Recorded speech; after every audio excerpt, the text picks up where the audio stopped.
Hey, what's going on, world? Sorry, I'm kind of talking a little low. Everyone in the house is still kind of asleep. If I can get my camera to focus, we'll be in the game. But just in case it doesn't, let's go ahead and keep going. So I kind of want to share like little bits and pieces of my testimony. I've got a lot of testimonies. Actually, we never stop having them. We only get more and more of them. And sometimes we get more and more revelation of our past. Because when we in darkness, we really don't understand the darkness we're in. You know, how great that darkness is until light gets turned on. You know what I mean? And then also there's things that you learn, on the way that help you make sense of what sin actually did to you. Help you make sense of why you were in sin and what that sin was. But sometimes we really just don't understand when we're in darkness, because it's like being inside of a forest in the middle of it. You really don't see how big it is. It looks huge to you, but you really don't see the lake on the other side. You don't really see the all the other little animal habitats and whatnot that's around that area. You're just in the forest. But then when you jump in a helicopter or something, or you stand on top of the mountain, you can actually see the whole bird's eye view of what was really, really going on. So what a lot of people don't know about before I got saved, and I talk about my testimony a lot. I don't do it to talk about me. I actually do it to help other people make sense of themselves. And I don't have a lot of examples to go by except my own personal experience and the experience of those around me. But what a lot of people don't know about me, I don't want to say that I'm more like a person that's for everybody, because I'm not. I can choose to get along with anybody. I can choose to become all things to all men, but that doesn't mean that I'm going to be their kind of person or something like that. So I talk to a lot of different people about the Lord and stuff, and not as many as I would like. So I really can't even say that yet, but just a few. And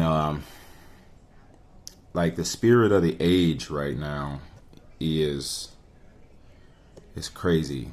There's a lot of different spirits of the age, but you can mostly call it new age.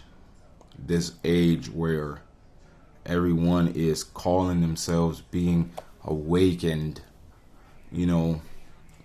but there's only really one kind of awakening. Dead serious. You either awake to God or you dead in sin. There's only one kind of real awakening. And I remember the day that actually happened. I remember the day that happened like it was yesterday, and I use that point in time as an example to be able to explain to people that God is more real than we think he is. I had the mindset, and I really didn't know that I had this mindset until God showed it to me.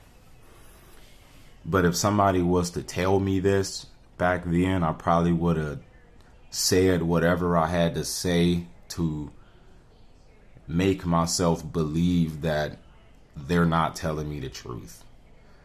I would have came up with any thought in my mind to justify why I am the way that I am, and there's nothing wrong with it. You know what I'm saying? It's like a person can justify their way in and out of anything. I promise you can. All you got to do is take the right route in your mind, and you can literally cause yourself to justify anything. You can. All you got to do is play enough thought tricks, You can justify anything. And I would have justified that. I promise you I would have. At that point in time, if somebody would have asked me if I was saved, I would have told them yes, not even knowing I wasn't. And I would have really believed that I was telling the truth. But then I also would have believed that maybe I'm just kind of not being honest. It's like we always got this built-in truth detector, and it always goes off. And we can choose whether or not we want to accept it or not. But most people who are confronted with the truth of God know that it's true. It's just their mindset don't really want them to believe it. And so they take a certain route of thoughts in their mind to kind of, plan their way out of that.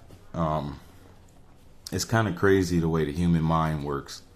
I mean, we can study the way the brain works all day long, but the mind, whole nother thing, bro. The mind's a dirty battlefield, bro. It really is, man. But my mindset was like, I can do for me whatever most people need God to do for them. That's why a lot of people don't really come to God. In fact, most people can't come to God because the Bible says that no man can come to God unless the Spirit first draws him. That's the reason I never woke up on my own and said, I think I want to join a religion. Like, you know what I'm saying? Like, it was never that kind of thing. That's why I never woke up on my own and said, I think I want to just start going back to church and start playing Christianity. That's why that never happened. Like, no man can really come to God unless the Spirit first draws him. But it's God's will that the Spirit does make effort to draw everyone. And chances are he's made many of efforts to draw everyone already. But most people are just not listening. And some people can hear it loud and clear, but just choose to reject it. I ran from God for so long. I did. Especially when I got into entrepreneurship and stuff. I've been like an entrepreneurial person my whole life. I never really believed in working for somebody else. And not because I thought that, working for somebody else wasn't a good thing. It's just that I don't really know how to enjoy doing the same thing every day at the same time around the same people. Like, and then like to have no control over whether or not I want to work a little less this week and then work a little harder but make more money, just to have no control over that. Like, it's either you here every day or you're gone. Like, my life just doesn't fit around that. You know what I'm saying? So that's why I've always been an entrepreneur. Not because I'd rather have a business, but because I'd rather not be on other people's time my whole life.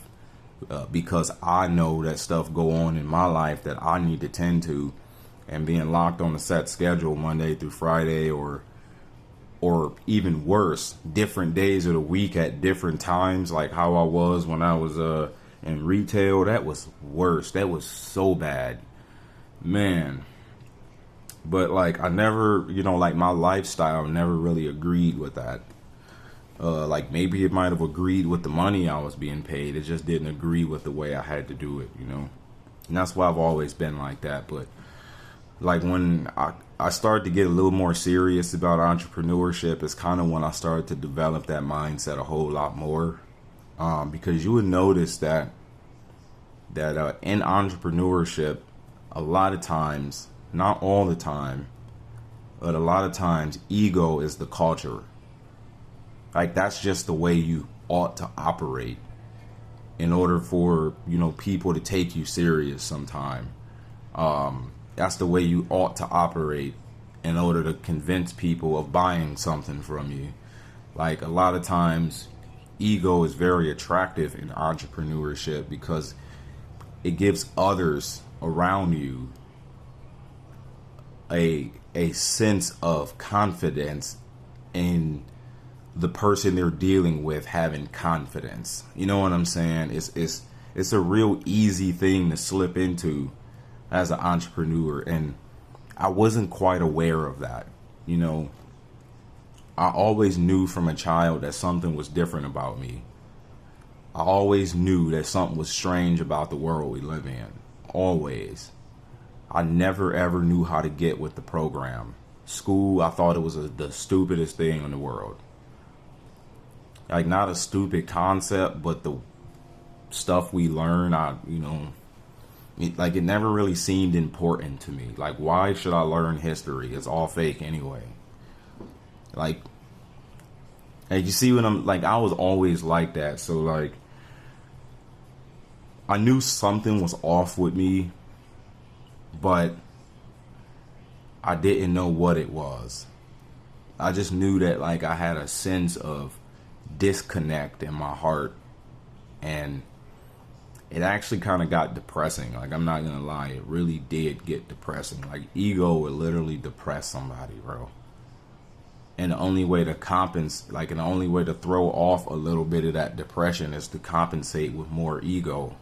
And then what it does is cause more depression down the line. It's almost like caffeine, right? I mean, first you start drinking coffee because you want a little more energy, and now you gotta drink coffee in order to feel normal. You know what I'm saying? Like that's kind of how ego is. It's like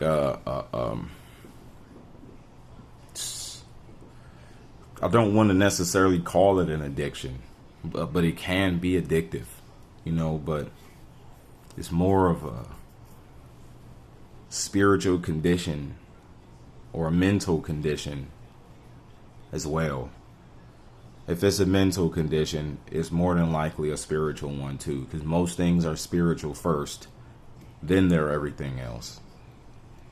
Like, you know what I'm saying? Like, even human blood have a spiritual aspect to it. That's why the Bible don't condone drinking blood, because you pick up the spirit of that animal. That's the reason people used to practice that back in the day, because they believed that it gave them a certain kind of strength, which I believe it did. That's why God has such a bad problem with it. But that's not really the point here. I used to think that I was good enough to do for me what most people need God to do for them. That's how I thought. I thought that as long as I was smart enough, I could avoid a lot of different things in my life. I thought that I was the master of my own destiny. That's what I believed, and I believed that so hard. You know what I'm saying? Like, I used to preach the gospel of being the master of your own destiny. I mean, you talk about somebody that read 48 Laws of Power every single day for 8 hours a day while they was at work, you know, picking up trash. You know, you can just have an earphone in all day. And I've done that for years. Every day at work, 8 hours a day.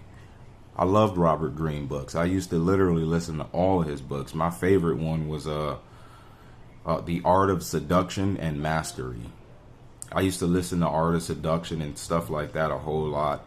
And that's kind of where I kind of picked up that mindset from. You know, just from the stuff that I would read and things that I would look into and goals that I would have. And, like, you know what I'm saying? Like, I mean, like, you're not talking to a person who you're talking to a person that has thought like the way everybody thinks today. Except I was probably worse than a lot of y'all was. I was one that grew up in church and still thought it didn't take all that Bible stuff to get to God. A lot of y'all think that because because you've never experienced what I know. I thought that and didn't even have to.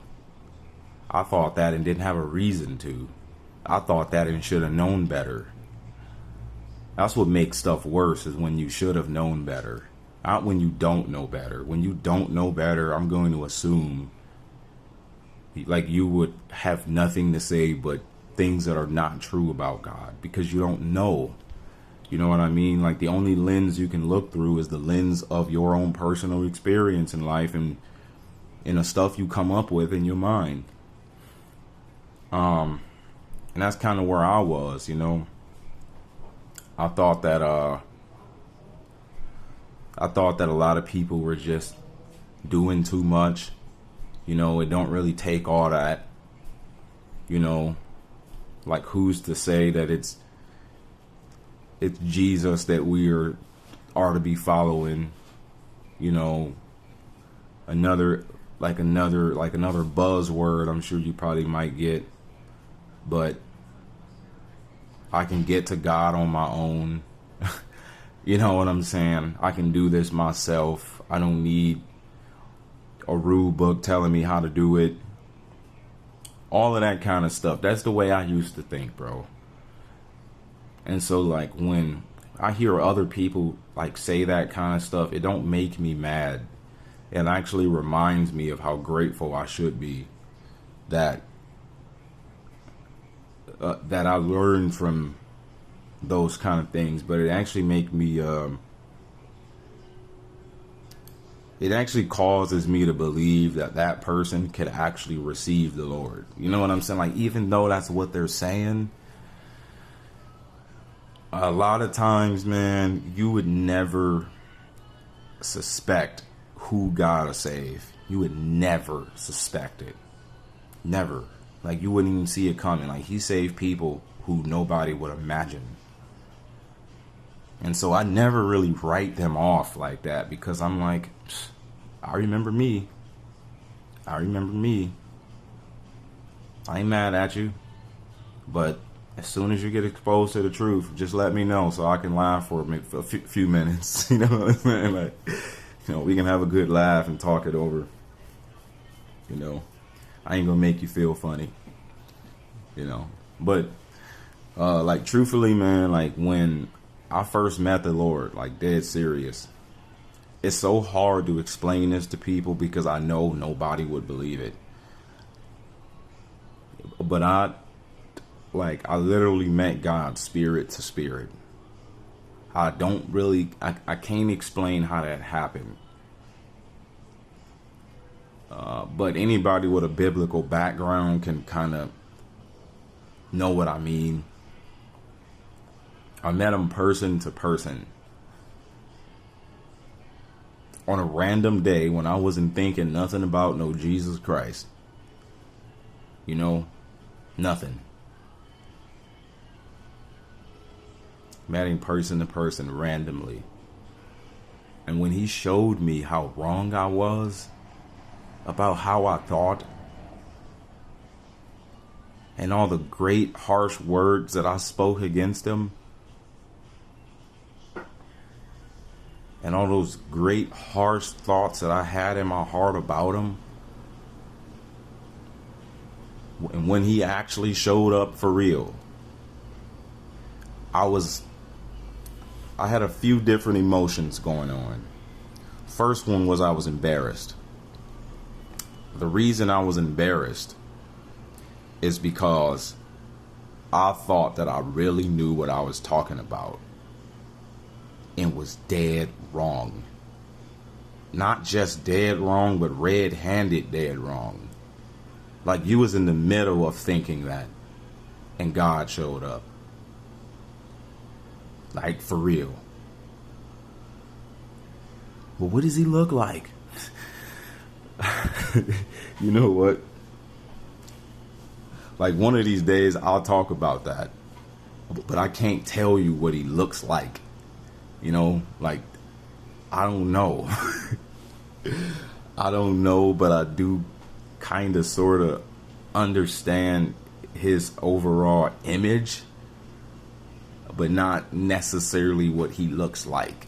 Like, I'd never be able to draw him on paper. Like, I'd never be able to have some sketch artist, you know, like, figure it out. But I got a story about that, though. I'm just not going to talk about it right now. But I was embarrassed. 2, I was scared, in fear. Scared as, like, I was so scared that the only thing I could do every day after work was sleep. Because every day I was up, I had to think about the fact that I just ran into God. And I did accept what he did on the cross. I did accept, I accept what he offered me. But I was still freaked out, you know.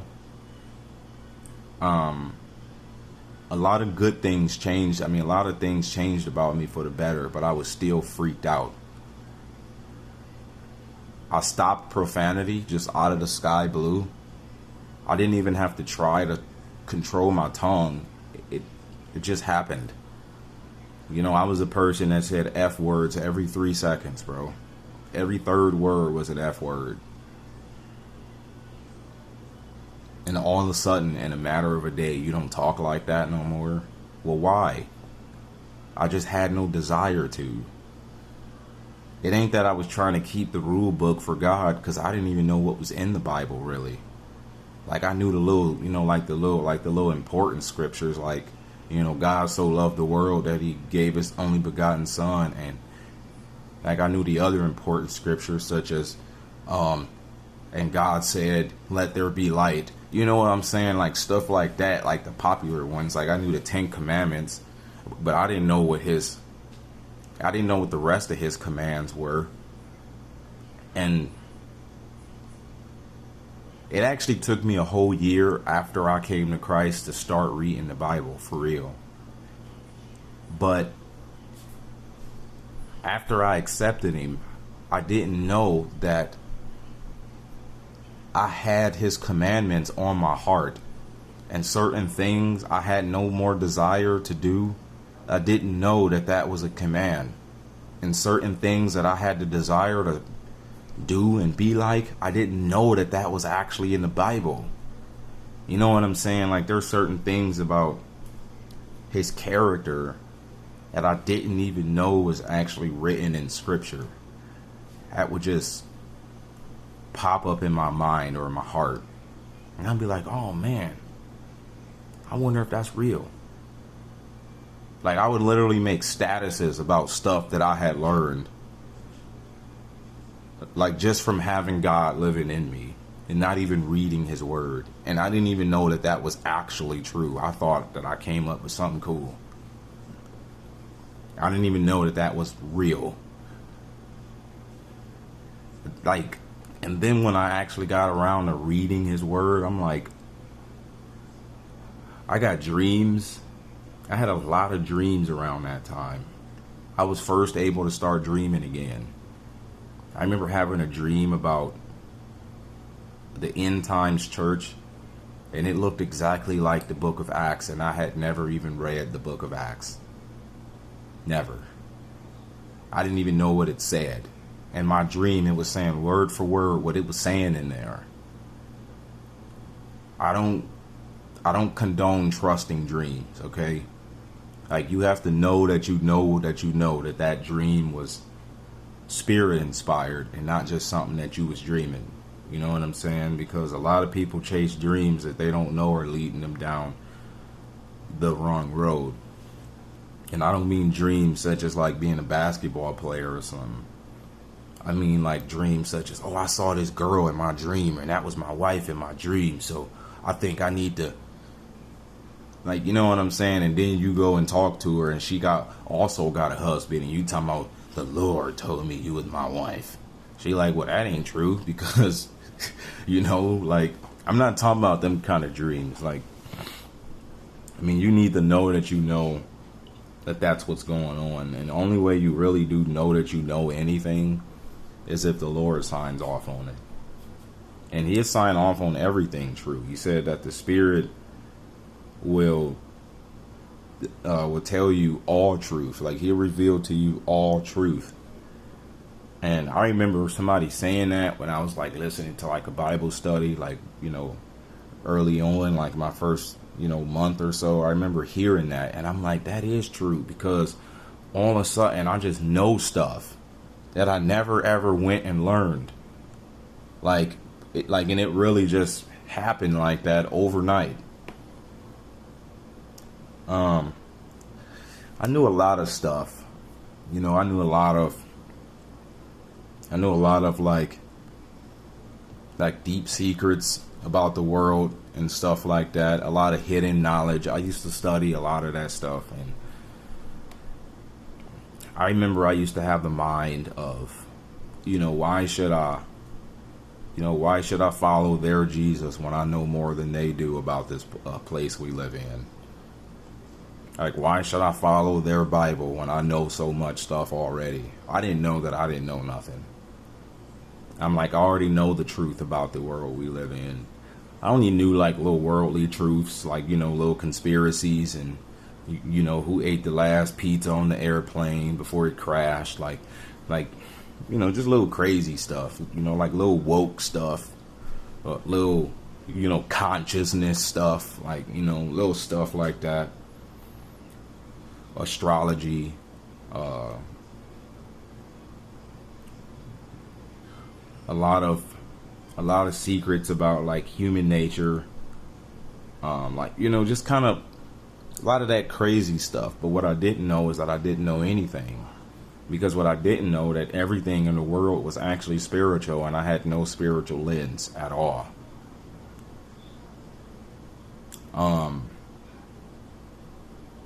But I thought I might share this, to people who think like I used to think, and let you know that you're not the only one who comes up with such great boasts about God and think that they're right. A lot of Christians, a lot of these TV Christians and whatnot, they'll never be able to teach you stuff like this. You know why they can't? Because a lot of them ain't even saved. Like, dead serious. And that's the reason why a lot of people believe Christians don't know stuff. It's because the Christians that are being presented to them are actually being presented to them by the devil to make y'all not really be aware of the fact that this is actually real. Like all of that public Christian stuff y'all see on TV, all of that is a sideshow. It's not even real. Joel Osteen, not even real. I don't trust TD Jakes neither. I got a whole lot of reasons why I don't. All of them people, I would recommend all of y'all not follow them. Any of them. And now I moved all the crap out of the way that y'all thought was Christianity. Now are you willing to listen to what I'm saying? All the people that make a fool out of themselves on TV, prophesying lies is what people have as their example of Christianity. That's why they never listen. Because the only example of Christianity is that stuff. And that's why most people have the opinions that they have, and they have the thoughts that they have, because of what they're able to see. Only because of what they're able to see. And what they really don't know is that they don't know how to find out what's true. Somebody has to tell you. Somebody who knows it has to tell you. Everything I learn comes from a source. If I didn't read it in a book, I learned it from somebody else, from watching somebody else. Well, a lot of stuff I can learn directly from the Spirit, but a lot of times it's still got to have some kind of context to go by, It's only because of what people can see is why they think that's why they think the way they do.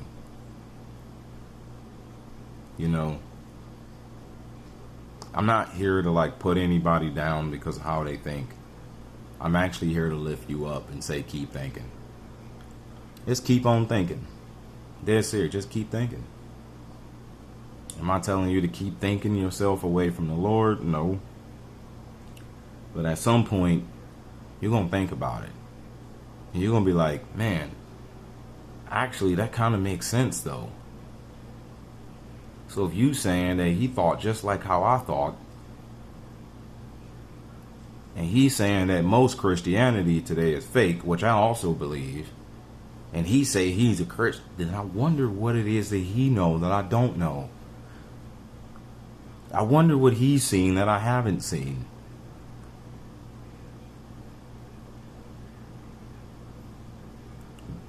It started making sense after a while. You might have to hear this twice, 3 times, maybe 4 times. I mean, you might not get it until next year.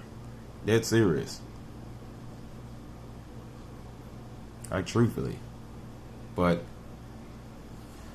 like, what I really want to say is this.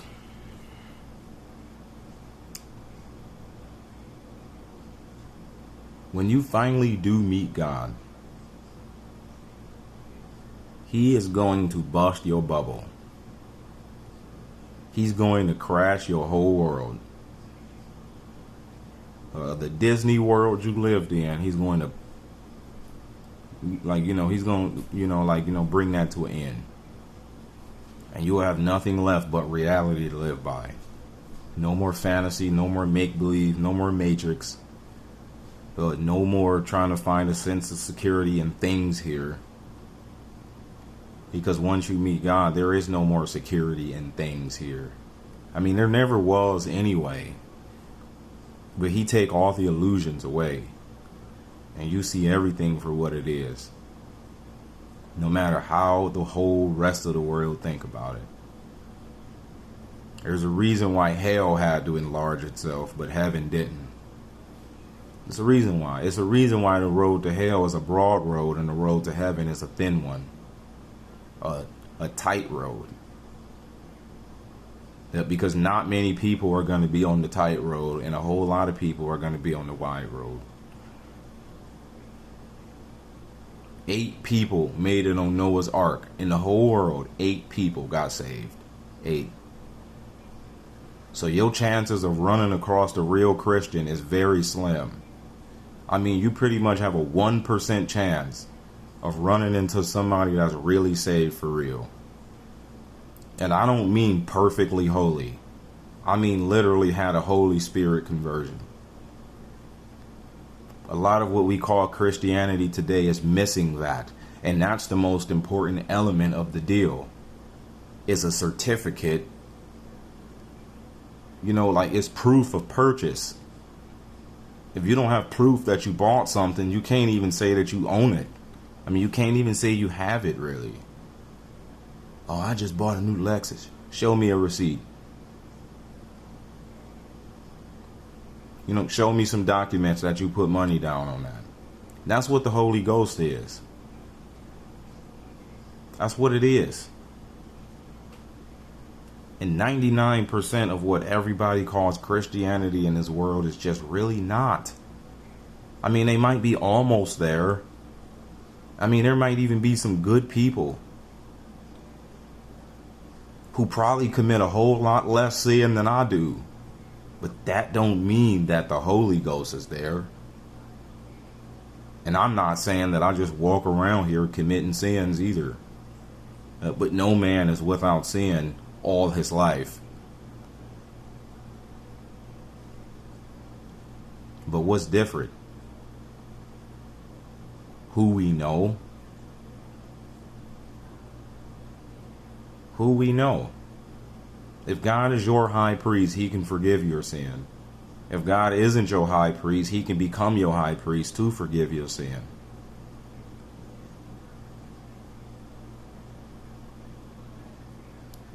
And it's not about just forgiving you of it. He want to deliver you from doing it. That's the real power right there. Is when you no longer have a desire to do it. I don't have a desire to call somebody out their name. I don't have a desire to be lazy. I don't have a desire to be drunk. I don't have a desire to go to the club. I don't have a desire to look down at women's butts all day long. I don't have that desire. I don't have a desire to watch pornography. I don't have a desire to take from somebody else, even if I don't have it. I don't have a desire to do that. I don't have a desire to go start a fight with somebody. I don't have a desire to think I'm better than anybody. I don't have a desire to complain. I don't have a desire to worry about anything.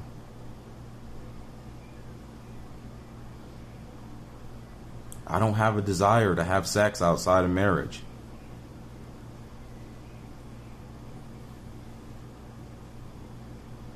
You know? But just because I don't have a desire does not mean that at a point in time I didn't.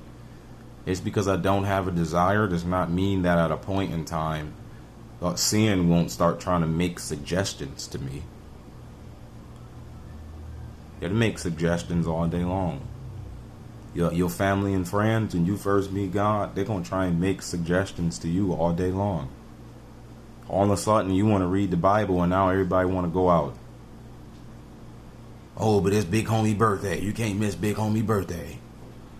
Oh, now that you here, you can't, you can't just not take a shot with Big Homie on his birthday. Oh, and now you here, you got to light the blunt too. And not only just one, we doing 7. And not just one shot, we got 3 bottles. You taking another one and another one for Big Homie. It's like all of a sudden you want to do what's right and everybody your friend. You're like, man, you know what? I can see the game here. And God will show you how to see the game and stuff. Other people wouldn't even be aware of it.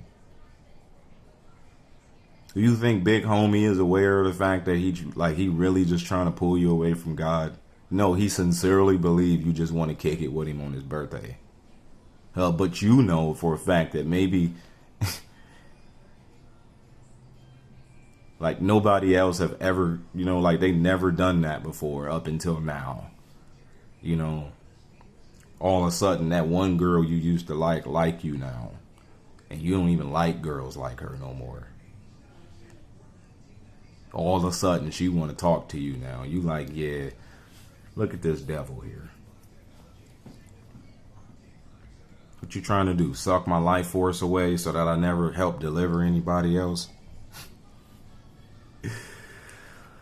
Oh, man. You got to be able to see the game in this stuff, bro. But these mindsets we have, man. I've had one too. I thought of that whole higher power, but who's to say it's Jesus stuff too. I did. And when he showed up for real, it was the day. I always talk about this day because it was kind of strange to me. Yet the day I met God was the same hour a solar flare went off. Like back in 2017 in like September.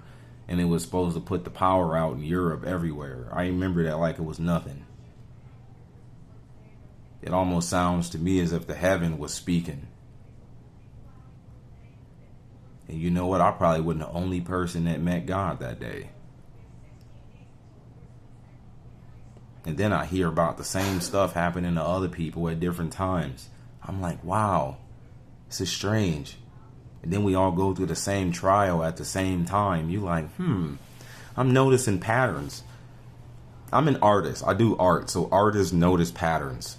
Even in their own, daily lives and stuff. Like, we just pick out patterns because that's just how we see stuff. Like, when I take photographs, I'm looking for patterns in things. And when I'm reflecting on my life, I can clearly see patterns. Like, yeah, this is a pattern. Every time I try to read my Bible, this happens. But whenever I don't read my Bible, this never happens. That's strange. Let's try it again and see if that happens again. Wow, that happened again. Okay, well, let's not read it this time and see if that happens again. Wow, everybody's my friend now. Okay, well, let's study our word again and see what happens again. Wow, now everybody got a problem with me. Man, let me not go on a fast. I wonder what would have happened then. The whole house would catch on fire. My car would blow up and I get a phone call that I'm fired. You start seeing that kind of stuff and you just taking note of it. Like, yep. All right. I can see now. You know, but yeah, I actually got to end this video. I got to finish getting ready for work. I kind of said what I need to say, but man, don't stop praying for your family and friends that want to believe in a God, but just don't want to believe in Jesus. Those the kind of people God likes saving. I think it's funny to him, to be honest. Like, I mean, like, let's just be honest, bro. Like if God can do anything in this world, I'm sure he can have a sense of humor too. Like, dead serious. Like, I'm really sure he can have one. I think it's funny to him when he do that. Like, yeah, I got you, didn't I? Yeah. Yep, you were running around here starting a YouTube channel telling everybody that there is no God and I saved you. Now you got to explain yourself to everybody. You were the prime ringleader at infecting the world with that stuff. And now I'm going to turn you to the ringleader to clean it up. You know, I taught a lot of people very sinful behavior. I owe God more than I can ever pay him back. Even though them people probably would have went the same way, they could have all easily done it without my help. And when he came to me and I realized that I was also sending other people so far astray, thinking that we were just doing the right thing, man, that really got me, bro. All the false things I told other people about God because of what I didn't know and also didn't want to believe. It usually don't just come from not believing. It come from not wanting to.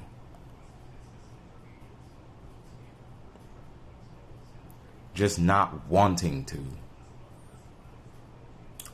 But I'll tell you a little bit about what groomed me to be able to receive Christ. When I first realized how bad my ego was, I started studying things about ego. And that kind of got put in check after a while. I had to humble myself down because I realized how dirty ego was. You never notice how dirty it is until somebody else have one toward you. Now I'm like, ugh, is that me? I actually started reading the book of Enoch that summer before, because I was real big into like conspiracies and stuff like that, and the book of Enoch was like a common thing that got popped up. I didn't even know the book of Enoch was literally going to lead me to Christ, because all the questions I had about the things that I thought I knew in this world, the book of Enoch really answered. You know, as far as why there's an elite group of people who are so evil and want to destroy the world and they own everything, the book of Enoch answered that. Like, it's one thing to know about those kind of things, but it's another thing to know why. Why is there an elite group of people trying to control the world? Why? Yeah, we can know who they are, but that's as far as conspiracy theories show us who they are and what they're doing. But we know why and where they come from and where they're going. We really know where they come from, what they are, not just, well, what mask they're wearing, but what they are. I know what the elites are. I don't just know that they are the elites who might be a reptilian or something like that. I know what a reptilian is. Like, I literally know what that is. Like, actually know what that is. Not just read a video, I mean watched a YouTube video about it. Like, I don't have to copy somebody else's research and then say I know something. God will literally show me it his way, you know, that I can believe. I actually know those things now. I wasn't able to see how the 48 laws of power was witchcraft. I know that now. I can literally pick out each and every evil thing and every word it taught and everything it taught. I'm like, no, that's a sin. I can't do that. That sounds good, but that's deception. Deception's a sin. I don't need to deceive anybody. If they can't receive me in truth, then they don't need to be, then they can go, listen to somebody else. If I can't be honest, then I don't need to be anything for real. If I have to be cynical about it, I don't need to do it. There's other things I can do that will help me sleep better at night. You know?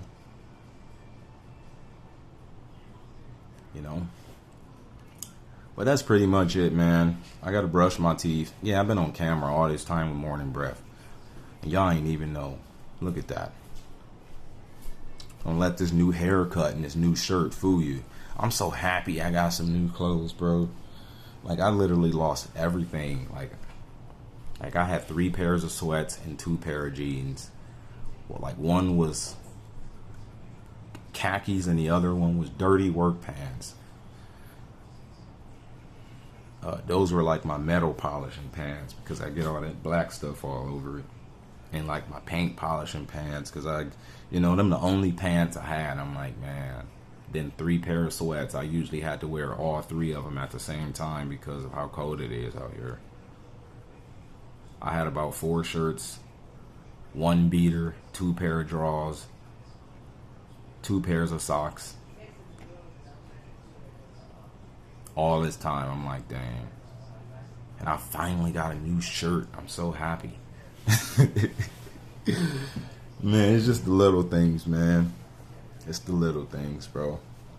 But alright, you all have a blessed rest of your day. You had any comments? Just leave them in the comments. And if you want to hear more videos like this about stuff you would never learn on TV Church, subscribe to my channel. Dead serious. Have a blessed one.